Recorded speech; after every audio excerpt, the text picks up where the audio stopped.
Hello, it's Melissa here and welcome back. Today I'm sharing a layout with you that I've made with some of my favourites from the Jade Kit. So I'm just showing you here the doily stamp, that little card with a wreath, and my favourite paper in the kit, which is this one from Cocoa Vanilla Studio. So what I'm doing is trimming off the uneven parts, or the parts that I don't want to use, and I'm left with this beautiful piece, and it's a rectangle.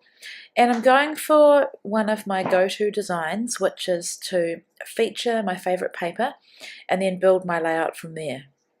So I knew I wanted to use that doily stamp, and I'm just measuring with my ruler. I don't know the actual measurement, but I'm just wanting a straight line, and then I will then use the stamp, and I'll show you how I do this, and I will partially stamp along that line so that when I put the paper back on, you'll see a portion of the doily poking out from the bottom. So I'm using my mat just to find the center of the paper, which is 6 inches. I don't have a stamping block that's big enough, but it doesn't matter because I'm only using this bottom half anyway. Sorry guys, I've just eaten some peanut butter toast, and that's why it probably sounds like I'm stopping and starting in the middle of my sentences. So I've got this gold ink, and it's quite a little ink pad, but it works perfectly fine. And I'm stamping, and then I'm just lining it up, and I'm using the center of the doily, and then I'm just stamping again. And the reason I started in the middle was to make sure I had an even placement of the stamp. And when I get to the edge, I've placed a bit of paper just to catch the piece off the edge, basically, so I don't stamp onto my mat. And so there you can see it, and that's what it's going to look like once the paper is adhered. So I'm just having a quick decision on whether to use liquid adhesive or double-sided tape, and I decided to go with liquid adhesive. And I know that I want to machine stitch the bottom, and so I've just put my adhesive above where I think the machine stitching will go, because I'm trying really hard not to gum up my needle in my machine. So I've glued it down. Now here's my photo, and I've gone ahead and done my machine stitching, and I'm just trimming off those threads, and you can see how lovely that looks. Now, so the next thing I want to do is build my layout on top of here, my layers. So I'm bending up some of the edges, and I'm pushing them right over so that you can see the B side of that paper, which is an uneven black dot on white. Sorry about that. So now I'm wanting some layers behind my photo, because I think that really is my favourite technique, is probably layering, and it's a good way to use up or feature smaller pieces of paper. I had this card, and what I've cut out of this video, because it got really long, was I thought about placing it there, I thought about placing my journaling in the middle, I thought about placing it at the bottom, and then I even thought about stamping in the middle of it. And what I do is I fussy cut it, so it's basically a wreath with the inside white piece, and then several times I play around with positioning it, but I just can't make it work.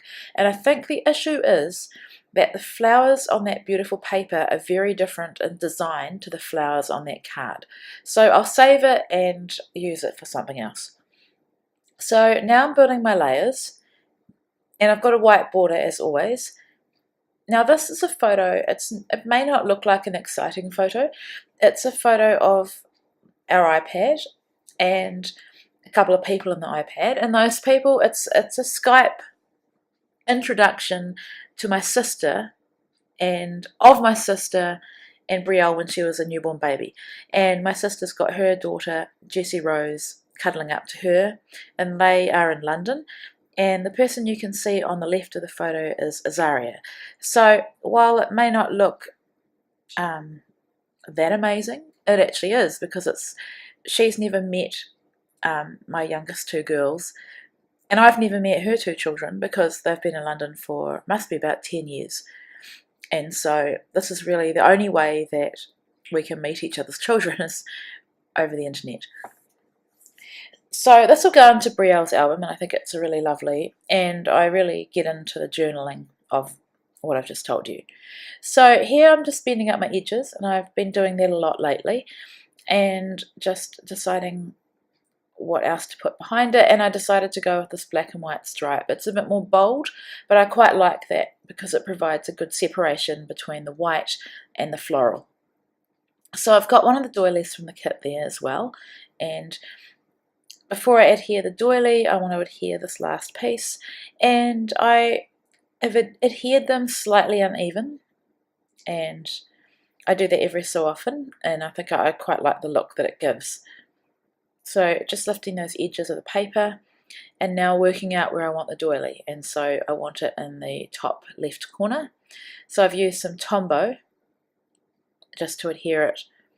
So I had cut this piece off one of the speciality papers. It's a Kaiser Craft, and it's got a glossy kind of finish, and it has kind of floral pattern on it, but I noticed that it had a piece on the paper that had some lines on it, and I thought that would make a really interesting journaling area. So I cut it out, and I kind of cut, as you can see on the right of that piece of paper, it's kind of uneven, but that's because I've cut where the lines end, if that makes sense. So I'm finding this look, the placement of this photo and the mat of papers looks really uneven to me and crooked, but in real life it's not. I think it's because I've got the entire page tilted.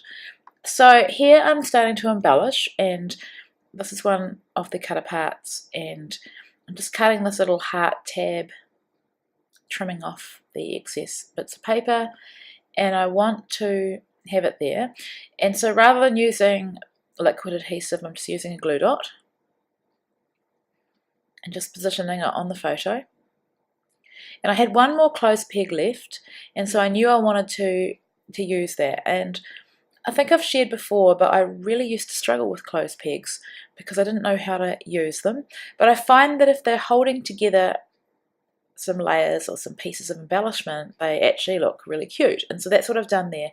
Finally, it's taken 7 videos to be able to use one of those black leaves. I'm so proud of myself that I've managed to get it on this project. So in order to make it look like it's just been clipped on and not glued at all, I'm using my dimensional adhesive, and I've had to stack 2 of them together to lift it up. So here is a little speech bubble, and it says "Oh hey," and it's from the cut apart as well, and I fussy cut around it because I didn't want the blockiness of having the cut apart card. And I thought it made a really good title because it's a speech bubble, we're all talking, and it's meeting someone new, in this instance, a baby. So I love it, and I did think about cutting the little tail off, but no, I like the fact it's a speech bubble. So I've let that be the title of my page. Now, waste not, want not, I love this little black and white piece, and I could have cut some from the paper, but I just thought rather than throw that scrap away, I'm going to use it.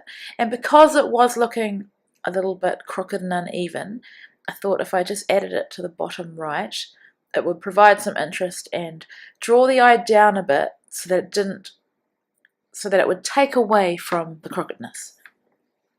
So there I've added a little ribbon bow, and it's got some pearl kind of things in the middle, beads, and I'm adhering it with a glue dot, and I think it looks really sweet above the journaling block. And now I'm doing my journaling. So I'm pretty much saying that because of technology, we're able to meet each other's children, or in this instance, she's meeting my baby, and how grateful I am that that we can through Skype.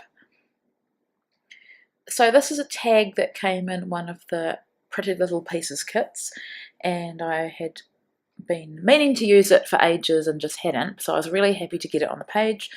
And I just felt that this layout needed something at the top right corner just to balance it.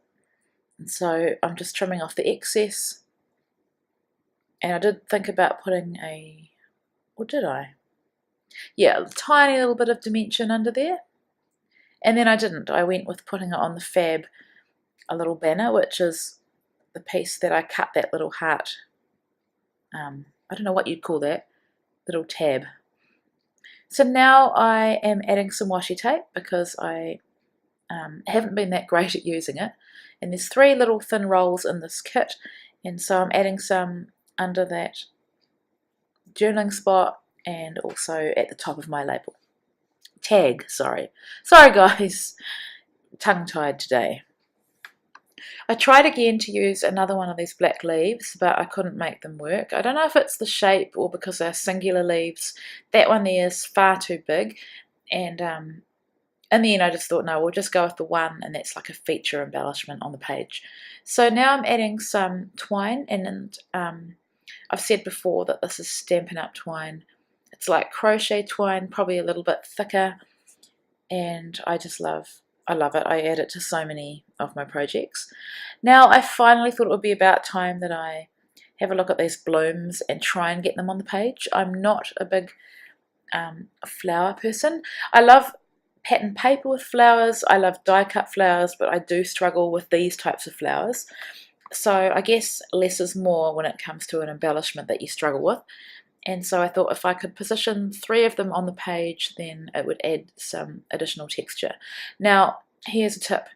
Don't cut the wire too close, because the wire is basically holding it all together, and as you can see there, it came apart. So I've just fixed it with a couple of glue dots, and no one would ever know.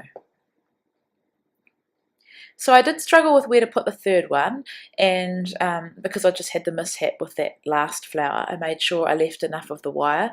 Here I was trying to bend the wire around to make sure that it wouldn't break, but I figure that once I add the glue dot underneath, it's going to hold it all together. So here I'm trying to work out where to position it, and that is the final position that I'm happy with.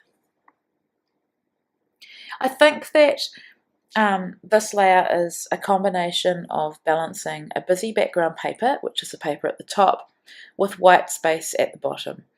And now I'm coming in with some of these pearl gems, and I will add some of the pink Kaisercraft gems as well.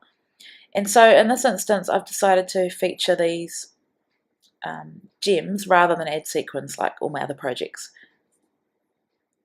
So I had them in 3 positions on the page, and then I want to add some gold ink, mist, sorry. I did think about using Heidi Swap mist because it is a golder, shimmery mist compared to the Kaisercraft one, but I do want to stick with what we get in our colour kits, and so I decided to go with this Kaisercraft. And then I made the mishap of smudging, and you can't really see it that well, but I've covered it with that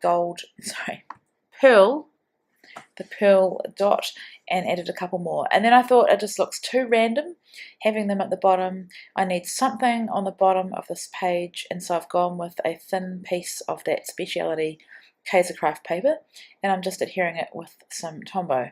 Now I did think about stitching it, but it's quite a thin piece and I really don't think it needs it.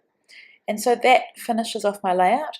I put the date up on that tag at the top, and I'm really happy with how this one turned out because I am coming to the end of this kit now. Thank you so much for watching, and I hope I've inspired you to use your stamps in a different way. Thanks for watching.